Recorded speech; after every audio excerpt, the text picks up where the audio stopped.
Hello, everyone joining us. I'm Cydney Barge, and welcome to today's Girls on Track UK webinar. As part of Motorsport UK's International Women's Day celebrations, we are shining a spotlight on some of our incredible Motorsport Inclusion Ambassadors who are championing equality, diversity, and inclusion in motorsport. As you can see today, I'm joined by three inspiring women making an impact in different areas of motorsport. We have Carol Glenn, clerk of the course, Charlotte Phelps, a race engineer and also a racing driver, and Justina Williams, the team owner of Accelerate Motorsport.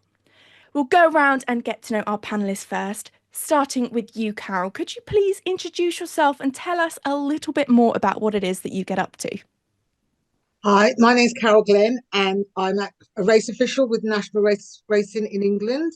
I started off as a marshal many years ago, then progressed on to becoming a secretary of the meeting, championship coordinator, and since 2015, I have got my clerk's course license. I do many track racing. I can also do hill climbs and rallycross. I also spend a lot of my time now, obviously doing a lot of stuff with both Race for Diversity and with Girls on Track. And also, I also go out during the week to do careers fairs in schools, trying to encourage more kids to get involved in becoming an engineer or racing driver. Amazing. Thank you so much. We'll go over to you, Charlotte. Same again. Can you introduce yourself, please? Yep. So I'm Charlotte Phelps. I am an engineer. So I started my career with Mercedes Formula One, and now I work with teams all over the world doing W Series, F1 Academy. I've done touring cars, LMPs, GTs, anything that's on the track. But I also drive a hill climb car. So, yeah. And Justina, can you introduce yourself, please? Yeah, so Justina Williams, I'm team owner of Accelerate Motorsport, and I've had the business now for 15 years. And over that time, I'm pleased to say we've won 50 championship titles. We now are and have been in touring cars for the last 6 years with 4 touring cars, and we ended up being champions in our 4th year, which is unheard of in the paddock. So first team to ever achieve that sort of record. And I also run minis. So we run the John Cooper Works minis, the new style, and Cooper class cars in the Mini Challenge. And we've won plenty of championships in that too. And it all came about because I used to be a racing driver too long ago, and I'd love to do it again, but probably a bit too late now, and I'm too busy. But yes, so I do a lot of work for the Army as a STEM ambassador as well, to encourage, in particular, young girls into engineering. And of course, I work with you guys, which is amazing. So very proud. And something that hasn't been announced yet, but will be announced soon, is I'm working with a children's charity for sort of deprived children and helping them get into motorsport and just getting them to have a good time. Well, that's amazing. I really want to learn more about what inspires you guys. So, Justina, I'm going to start with you because you've mentioned the racing team, and you've got to have a pretty big inspiration to be able to start that going. What inspired creating and working with your own team? Well, I got given an opportunity. So I was a racing driver, and the people that owned the Mini Challenge at the race, who owned the Mini Challenge race series at the time, said, look, because of your background, I think you could run a really good business. Because I was already, I was running a recruitment firm in London and a financial planning business as well. And I think I came from not being a mechanic. I am an electrician by trade, but I had then the business focus. So it really was a case of, well, I'll give it a go. If it doesn't work out, there you go, I've given it a try. So I always like to try things. And here we go, 15 years later. And I think the inspiring thing is I want to win. I want to win. And I've been so competitive over my life because I used to compete in judo. So I think it's come from a very young age. And I've just never lost that drive to achieve something, really, and be proud of something. And then how do you stay motivated then? How do you keep that drive to be competitive and win championships, win races? I just have to. I think it's just, I've got a bit of a fire in my belly, and I think I always have done, because unfortunately I lost my dad when I was 14 and had a really tough time then. And I think it sort of, that drove me with the anger and that upset of losing my dad, that I've then gone on from sort of giving up on life to thinking, like, I need to do something with my life. And luckily I turned myself around. after being homeless at 16. So I've gone from really terrible times to think I need to do something in my life and achieve something. So it's the fire in the belly and the competition that I have in me. And also there's so many people around me that I need to be motivated, because you can't always win. You often lose more than you win in motorsport. So you take the highs when you get them and you enjoy them. And then and I have to be that motivational person for my team and my drivers. Well, that brings me on to the next point as well. When you do have those losses, when things go wrong at the track, how do you pick yourself back up after that? It is a tough one, but I have to be seen that as much as I am gutted, and it's not that I don't show my emotions, because I do, but you just have to move on. So we lost the championship in touring cars last year, which I don't think we should have done. It was a really difficult time because the weather changed from being dry. If it had been fully dry or fully wet, it would have been ours. But we didn't win. We have won. We know we can win again. So my motivation is we will win this year. And just pick yourself up and go for it again. Amazing. You've got to keep that drive. Charlotte, coming on to you, what was your interest in motorsport? How did you get involved and become a race engineer? So I am very fortunate that my dad is very motorsport minded. He wasn't in the industry, but he started competing in hill climbing when I was like 13. But at that age, I went to theatre school and I was like, no, I don't want to do it. So until I was about 20, I was going to work in theatre. That was where I was headed. And then, but I started competing when I was 18. And then I had a tutor at university that basically said, oh, Mercedes are doing some things with like the acoustics of engines. And I was doing a music technology degree. So I found this path where I could combine like my interest in music with my interest in cars. I'd kind of developed pretty late on, but was kind of fizzling. And then I applied to work at Mercedes F1 because why not?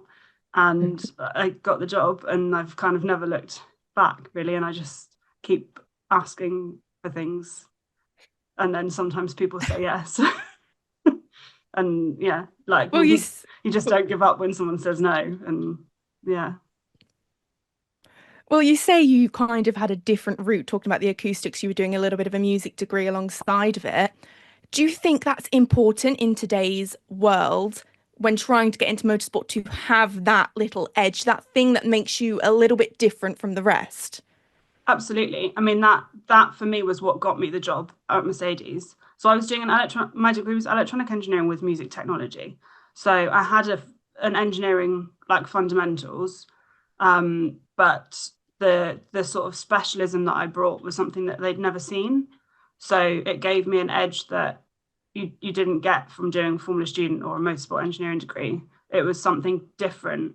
Because when you see like how many people do a mechanical engineering Formula Student, a bit of experience on the weekend, like there's thousands of them. So having that niche really helped me. And also I wouldn't have survived an engineering degree without that interest, because it's a really hard thing to do. And having something that was enjoyable and fun about it really helped me do well in that degree. So I'm curious, now that you've been working in motorsport for some time now, have you bumped into anyone else who has the same degree as you, the exact same degree? No, it's just you. It's me. Yeah, most of them went into theatres or sort of weird startups, or yeah, you know, a lot of them are now working in the music industry, and I went with cars. And I bet you don't regret that decision for a minute. Sometimes, like Justina says, you lose more than you win. So sometimes you do sort of sit there and go, why am I doing this? But no, the wins definitely make up for it. I was going to ask, what motivates you, Charlotte? I think we're all just incredibly competitive people. You just have to be a competitive person. And like Justina said, you have to be able to pick yourself up and go, well, next time we're going to win. What do we have to do? What innovation can we come up with? You know, you get a bit creative and you go, okay, what new thing can I do to come back and change the game. And it's that kind of, I guess, that creativeness that I really enjoy as much as the competition. Amazing. Carol, going to come on to you now. Now, I can't say I know many clerk of the courses. It feels like quite a niche thing to me to go into. How did that come about for you? Well, being a clerk of the course, I mean, most clerks of the courses are all volunteer positions. Even if you're a permanent clerk for a championship, I mean, it's something you do basically at weekends. There's quite a lot of training involved. And really, up until a few years ago, there was very, very few female clerks of the course. Now it's lovely to see that there are more, but saying that, it's still not enough. I mean, I went to my recent clerks seminar where we do our training, and I looked in this room, I looked around, and I was only one of two clerks, female clerks of the course. So sometimes, you know, you realise that we are still a little bit of a misnomer, but there are more of us coming out there. And being, you know, one of the only women in the room, how does that feel? Quite terrifying sometimes, but you can't show it. You've got to learn how to hold your own. You'll always get somebody trying to mansplain you, to explain something to you. You have to put up with competitors coming in and will directly go and talk to a man, even though you might be in charge of their, you know, that particular competitor's race, and it's you the one that's called them up. Just trying to hold your own, trying to show that we can make decisions. We're not going to burst into tears every 5 minutes. So it can be quite hard. It can be quite hard. And how do you keep on coming back when, you know, it is tough sometimes? How do you stay motivated and stay in love with the sport? It's a really funny one, and I think the other two will also maybe understand this. But obviously, for those that you're a competitor, it's that thing of winning. Being a Tino, it's that thing of wanting to win.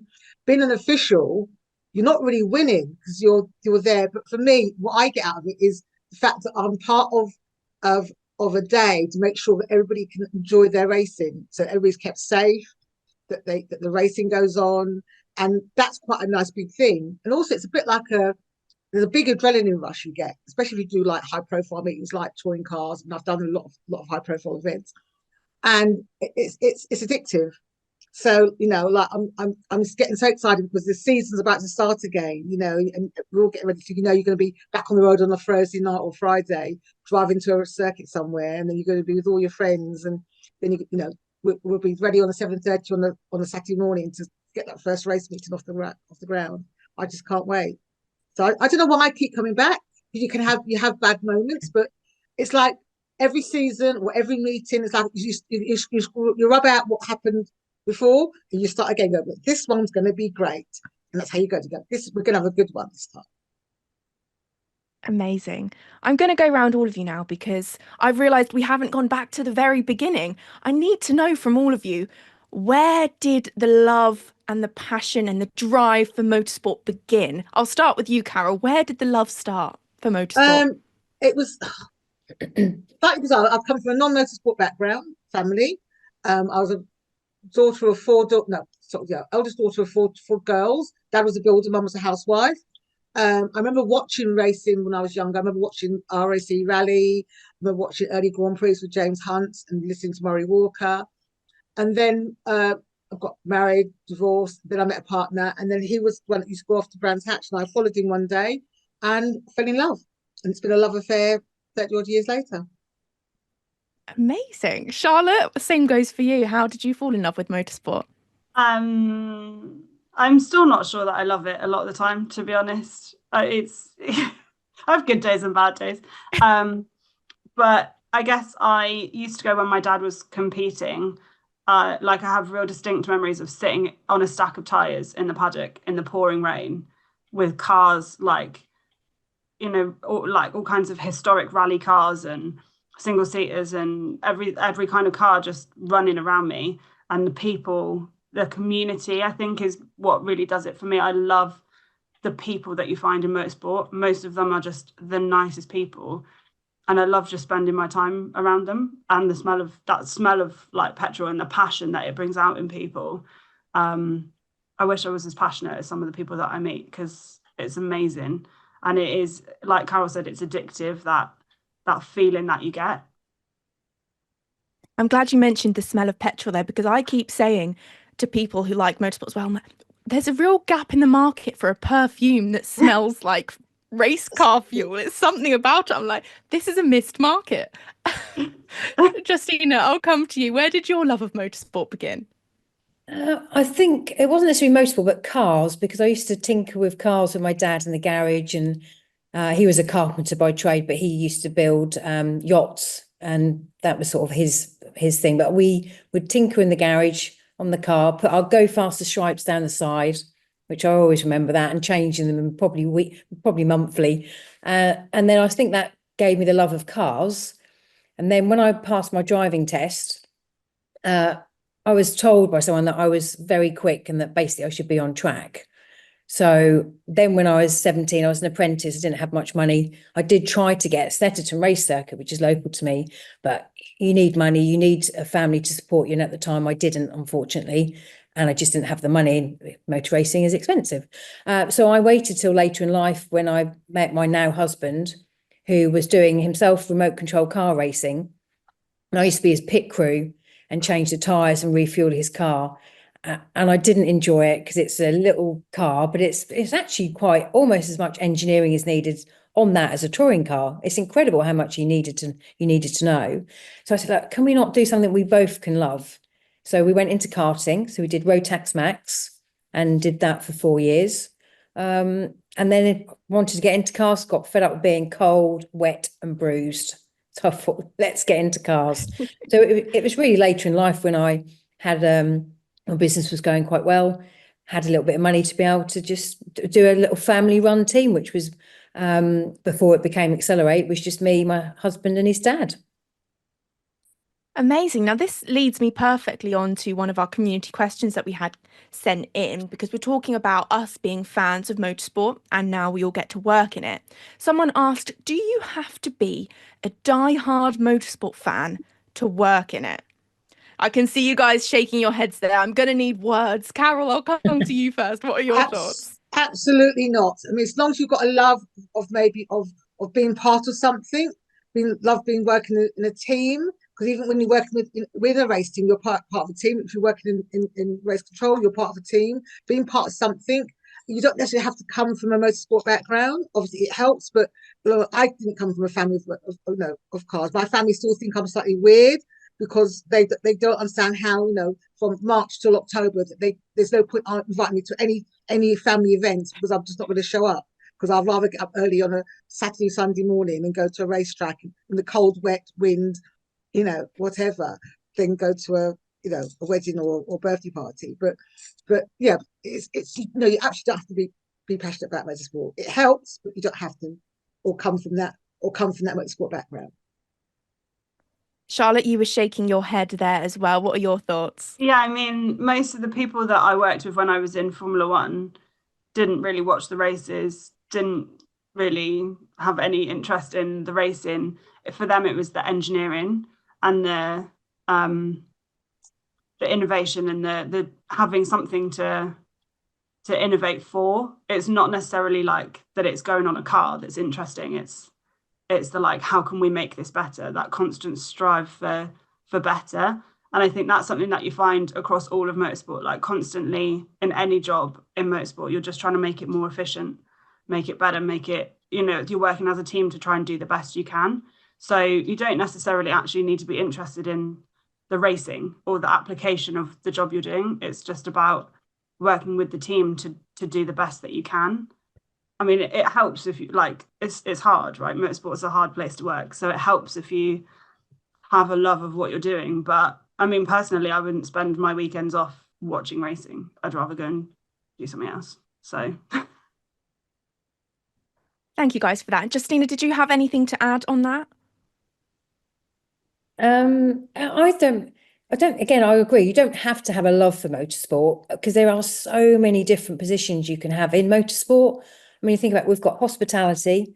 So you could be where you're happy to be front of house or up behind the bar, looking after clients. There's social media. I mean, the videographers we have, people love to be on YouTube these days. There's just so many there's so many different elements in one place. So you don't have to be on the track or an engineer or a mechanic. There's just so many other things, because we're entertaining people. So people are coming along to spend their free weekends to come and watch the racing, probably looking forward to having some accidents, because there's always there's always going to be an accident, and that always makes things interesting. But to have fun with their family as well, you know, bring their children, bring their husband, bring the wife, and we're there to look after them. So yeah, you can do lots of different things. And even if you don't have the love for motorsport, it could open the door to something else. Because it is, you know, it is a big thing, motorsport. And you could end up being the same role, but just in a different arena. But it gives you that chance to see. And I think you can end up loving it, because it's so different. Like Carol said, every weekend, you just never know what to expect. I know, carnage always with motorsport. I would love to know, I love learning about what you guys do, but I want to know what your favourite thing, the thing you love most about your jobs. What is the thing which makes you keep on coming back every day? Carol, we'll go to you first. I can see you thinking there. Wow. For me, being a clerk, and one of the jobs I do is what's called an operations clerk. And that really is quite tough, because I have to make sure before we start racing that everything's in place. I have to go and do a pre-check track test, make sure the track is okay. So there's been testing of track, something going on the day before, make sure things have been repaired. I have to make sure we've got enough marshals, that all the medical crew are in place, make sure everything's in place. Make sure the first qualifying session is in the assembly. And then when we start at 9 o'clock, it's then down to me to keeping that timetable on track. So you have to normally start from about 9, and then you have to finish 5:30, 6 o'clock. And there's often there's a curfew, you can't go beyond that. So then if we have accidents or things going on and we start losing time, I'm there constantly having to redo a timetable, you know, and talking to the senior clerk and my other colleagues to see what we can do. And we don't really like cutting down races. We don't like leaving people out, especially if you just do a one-day race meeting. So that pressure, that intense pressure of getting that meeting through, you know, and often we have to end up losing the lunch hour, and then the poor marshals don't always get a long break.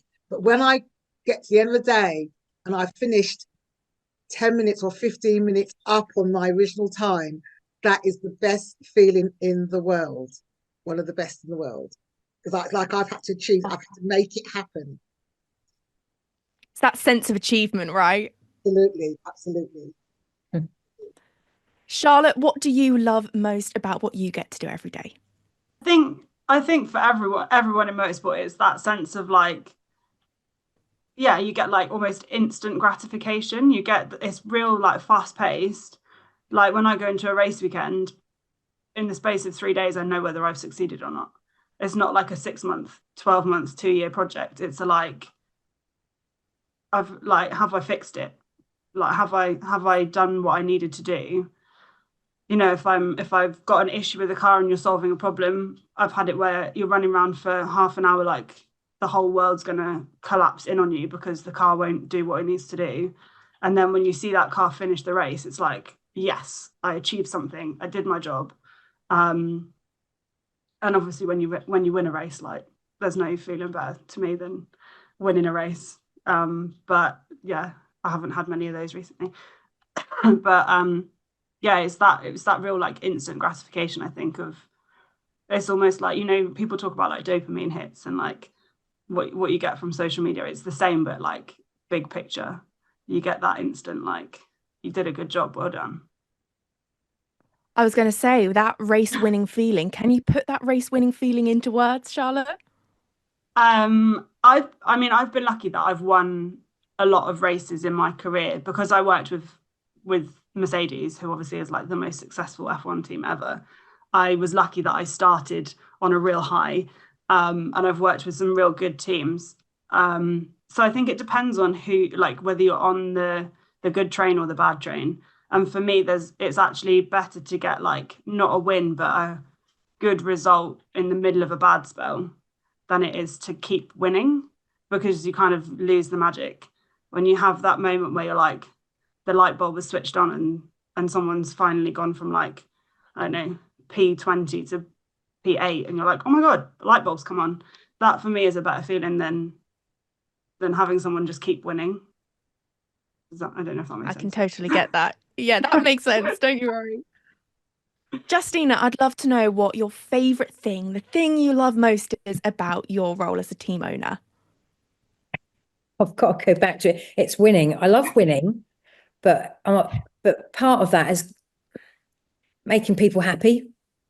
So seeing people smile and seeing the enjoyment they're getting. It's not just about me. It's about all the people that are with me, and me being able to feel proud that yes, we've achieved something. Because like Charlotte was saying, you know, and we've talked about earlier, if you don't seem to win as much as you lose. So when that does happen, oh my goodness, the feeling is just, it's just so incredible. So when you have it, you just want it again, and you're just thinking, well, when's it going to happen again? And you hope it's going to happen soon. But seeing people smiling, laughing, hugging, you know, just so happy, it makes me happy. Amazing. There's nothing like the race winning feeling. I remember with the team that I've worked with, we got a podium, and you should see the videos of me presenting after, because I'm jumping up and down like a little schoolgirl. It was my first like proper race weekend within a team, and just you can see the excitement just radiating off of me. So I can't even imagine what the race winning feeling's like if that's how I'm reacting to just a podium. So I'm very looking forward to that day.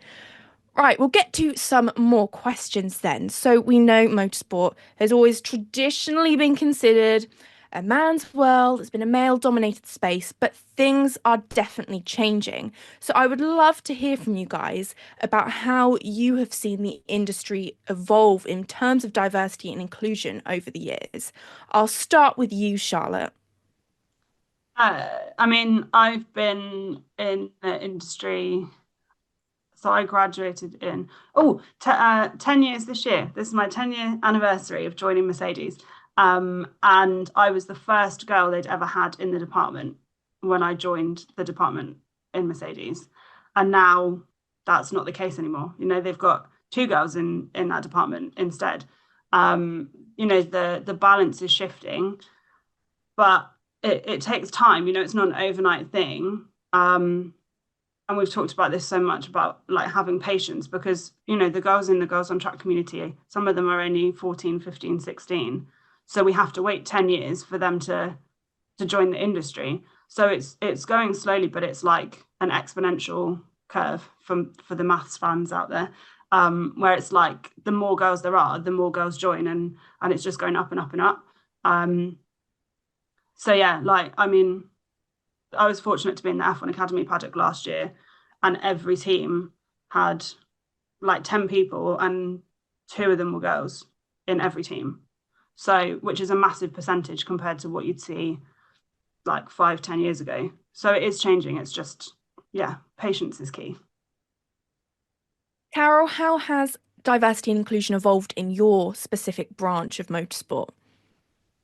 Slow but changing. When I started, just over 36 years ago, I was the first female of colour to become a race official. And I didn't realise at the time that I was. Didn't realise I was even sort of, you know, breaking any ground on that. I just wanted to get in and got in and did what I was doing. Even now, as senior official or sort of clerk, there's only 2 of us. There are a few more marshals coming along, both male and female, but I still don't think it's enough. It doesn't like the landscape of what the world is. I think mainly it's because people don't know about it. That's one of the reasons when I'm out and about, I push the virtues of being a volunteer, because that's one way of getting into the sport, is to become a volunteer, because then you see all the facets of motorsport. You go through everything, you know, from being a track marshal to being a scrutineer. You could become a timekeeper. There's loads of different roles you can do, and that gives you a good idea, especially if you don't know what you want to be. So, and then as Charlotte says, I mean, there's more females now in the pit lane. It's not becoming unusual. I've seen more people being scrutineers, timekeepers, and even within the audience. So it's just slowly getting there. But for me, it's taken a long time. And, you know, and I want it to stop being unusual to see females, unusual to see people of colour. It should just become normal that we should all be there. 100%. Now, Justina, as a team owner, you're getting to see loads of people all the time, I imagine. So how has it evolved in your section of the industry?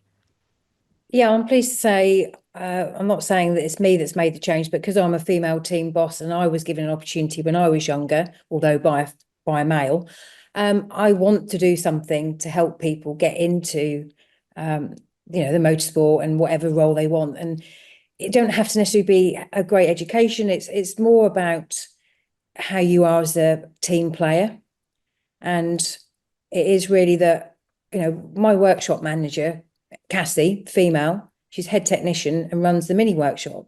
She's been with us for years. She's incredible. We've got so many great young women that are in touring cars, the minis, and in all the different areas of the business.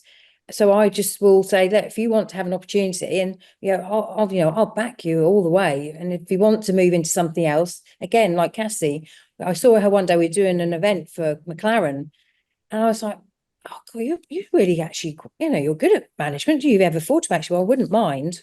And now she's my workshop manager in the minis. So I'll never want to hold anyone back. It's what can I do to make you achieve what you want to achieve, and hopefully stay with us.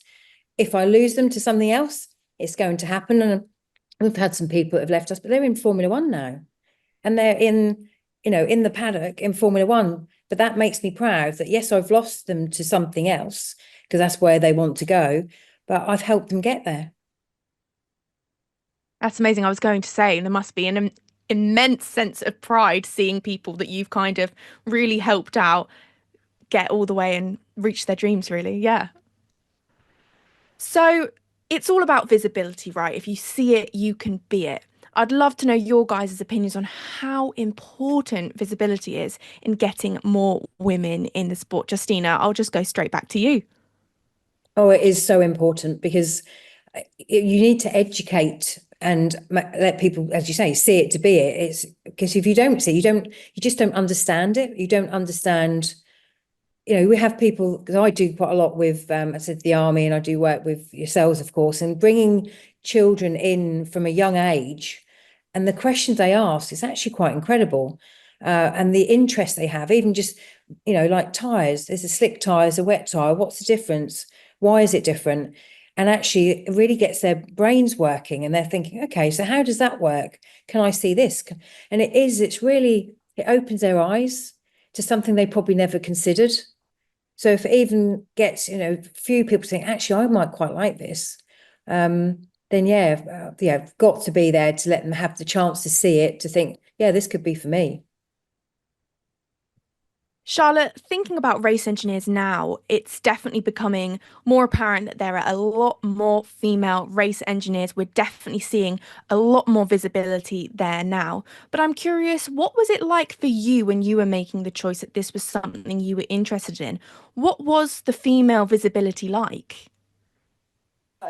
Non-existent is probably the best phrase. So when I started at Mercedes, there was Girls on Track didn't exist. There was no, it was like back in the dark ages. Instagram wasn't really a thing. TikTok didn't exist. We weren't, it wasn't thrown at us the way it is now.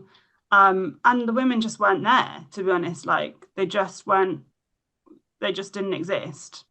But I was very fortunate that my mum's an engineer. So I kind of had that role model already of like women can be engineers. But I mean, for me, more than anything, it was actually like going into a company that's full of men and being weird. Whereas I think actually the more men see women in those roles, the less weird women wanting to do it becomes. And I've seen a real shift in the way that I'm treated, almost because men see women more in those roles and in those environments. It's not weird anymore. Whereas when I first started, you didn't have that. So like when I went into the office, it was like, oh my God, there's a girl, which it's not anymore, which is great. So glad that the tide has turned on that one. Carol, thinking about visibility in your field, how important is it? Greatly important, and that's why I love my role now as an inclusion ambassador, because of my visibility and because of I'm always part of events. I get girls coming up to me all the time if I go and do a girls on track event or race for diversity, or even people get in touch with me via LinkedIn, because especially girls of colour, they may want to become an engineer and they'll start Googling to find out who in the industry looks like them, sounds like them. And although I'm not an engineer, I'm in motorsport. And the amount of times that they'll get in touch with me and say, oh, because of you, you've given me that step, that step to go ahead, because they realize that they can do it. And that's why, I do value what I do now, because I realize there's people that I'm touching without even seeing, giving them the encouragement. And it's basically to any girl out there, especially if you're a young woman of colour, please just go for it. Don't hesitate, because without you all stepping up, the world's never going to change. Well, guys, this year's theme for International Women's Day is Accelerate Action. I'd love to know what this means for you and what you guys personally are doing, working towards that goal. What are you guys doing to accelerate action? I'll go to you, Justina, first. Well, pardon the pun, because we've got Accelerate Motorsport, so it couldn't be much better as a message, could it really? Nice little strap line. I'm just doing more of what I do now, which is trying to be available for this evening. And I did a similar thing earlier, say for university. It's just being willing. Oh, and I was at Yorkshire County Cricket Club on Monday, which is all to do with women in sport and business. So it's being able, if I can have the time, to do things like this to help encourage others into the business. And I met a young lady called Grace on Monday who wanted to come and have a chat with me, and she's already messaged me, and she's going to come and have some work experience with us. So, I just, like Carol said, when people come up to you, it's quite a big thing sometimes to, if you're 15, 16 and coming to speak to, like me, a team boss, it can be quite daunting. But I'm like, if you've had the guts to do that, a young lady did that with us 3 years ago at Silverstone, we have got to give this girl a job. So she came and did work experience, and she's still with us to this day. So it's just really doing more of what we already do, and wherever we can, trying to get the female scene. And like you say, and Charlotte is saying, it's more normal, I think, but it still needs to be way more. And I think there is, I think that the opportunities are there. Just don't hold yourself back to ask. And I think that can be some of the things. Really, should I ask? Yes, feel free to ask. Amazing. Charlotte, Accelerate Action. What are you getting up to achieve that? I think, the main thing for me is actually just kind of existing in the space. I think it's still like, by going into teams, like I still go into teams where they've never had a girl in the team before, and you go in and they're like, what do girls wear? Like things like that to me, just existing in that space and proving that I can do the job means that next time a girl comes along asking for, like Justina says, asking for work experience or asking for a job, they're more likely to say yes, because I've gone in and gone, actually girls can do it as well as the boys. But I'm obviously an inclusion ambassador, do a lot with girls on track. I was the head of the Women in Motorsport committee for Motorsport UK, which is now under the Equality, Diversity and Inclusivity Committee. So Carol and I both sit on that committee. And we do things like the inclusion hubs with Motorsport UK, where we go to Autosport Show and Goodwood Festival of Speed and all sorts of different events, and talk to young people about how they can get into the sport. I also spend a lot of time replying to Instagram messages, not always that successfully because I'm pretty rubbish at replying to messages, but like the number of people that I get that say, how do I get where you are? And I just really try and guide people the best that I can. And like Justina said, if you self-filter and you don't ask the questions that you have, then you'll never get an answer. Whereas if you ask me a question, I will try and answer it. But I am pretty rubbish at replying to messages, just a little asterisk there, pretty rubbish. But trying to provide that support system for people. So if you're in the paddock and you're struggling, like trying to be that person that people can come to and cry to, or have a hug, or rant at for a bit, whatever they need. Yeah.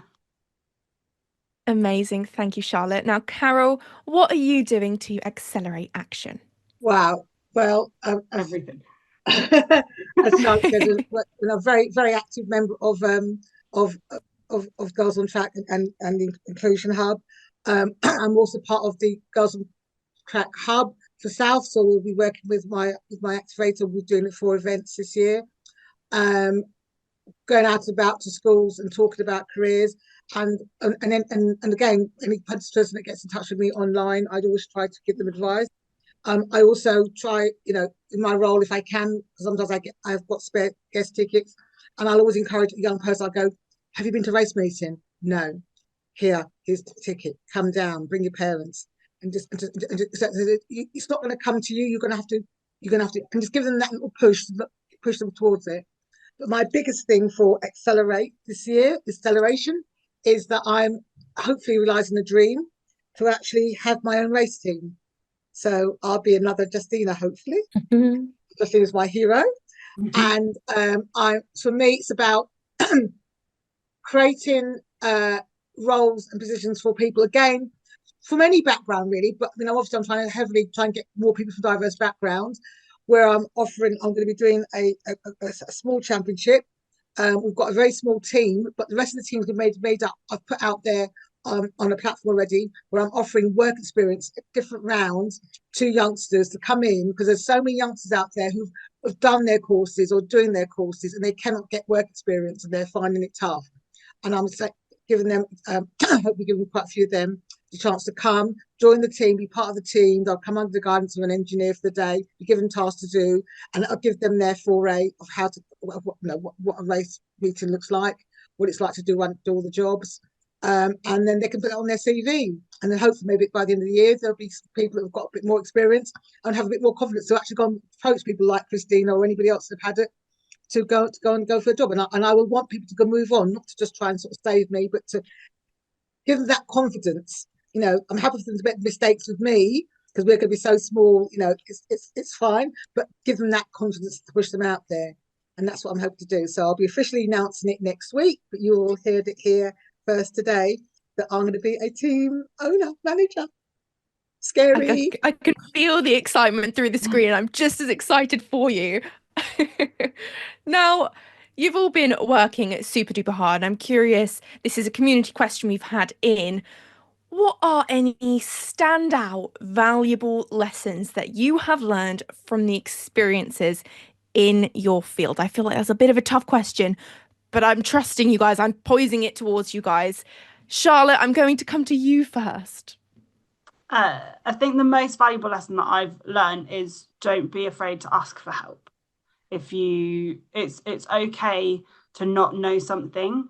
What isn't okay is to ask the same question 3 times of the same person. Like, ask for help and then take on board the answer and carry it. But it's okay to not know something. Like, we all do things for the first time.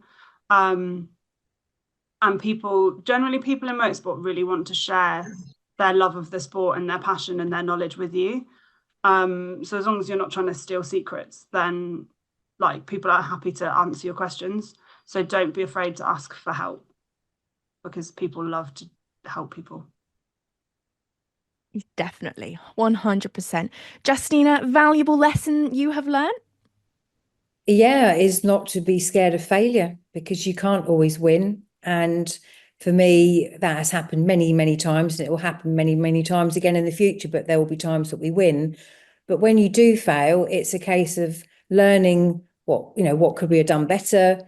Was there something we could have done as a team? Was it out of our control? Which often it can be, because in motorsport, you go on track and you can't control if another car goes into you. And so those sort of things, you can't change. The failure has not been because of us as a team or the driver. It's just been a situation. But yeah, just don't give up, because we've gone from at one point losing the JCW championship again and again and again. And then when we did win it, we won it on live TV on the Toka package with BTCC. And then we won it again the following year. And then we've won it again since. So yeah, you just have to, that it's going to happen at some stage. Failure is a thing. Just don't be scared of it. Learn from it and move on.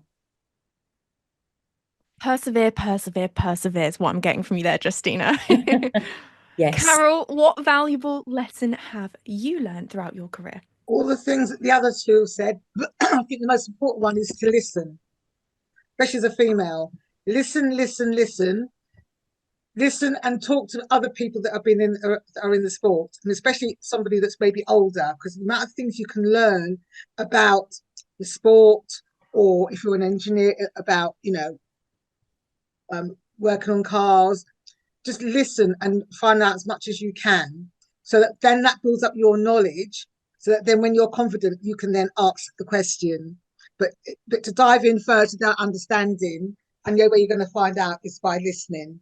And I think that's a very valuable. And as Justina says, if it's, I would not like to call it phobia, but if something goes wrong, just say it's not gone wrong, that's been another opportunity, but you've just got to think about how would I do it better next time.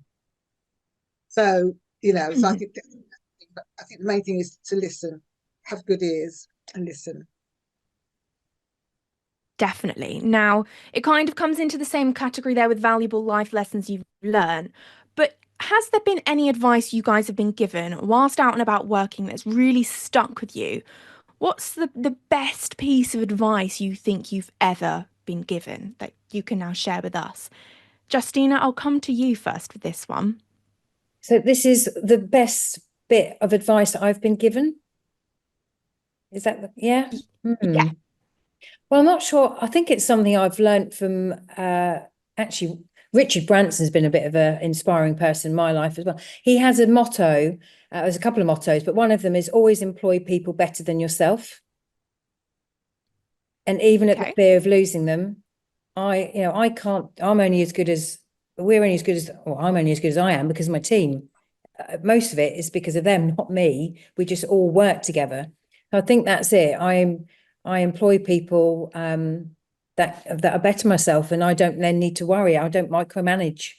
You've been employed to do that job. I'm going to let you get on with that job. If you need me, I'm here. But yeah, that's one of the biggest things I think I've learned running a business, and in particular in motorsport. Yeah. So Charlotte, if you ever need a position, lovely to have a female engineer. I will be back with you as soon as I can, Justina. Thank you. We're doing contract business deals during the webinar today. It's great. Take every opportunity, Charlotte, I'll come to you next then. What's the best piece of advice you think you've been given that you can share with us? My mum always says everything happens for a reason.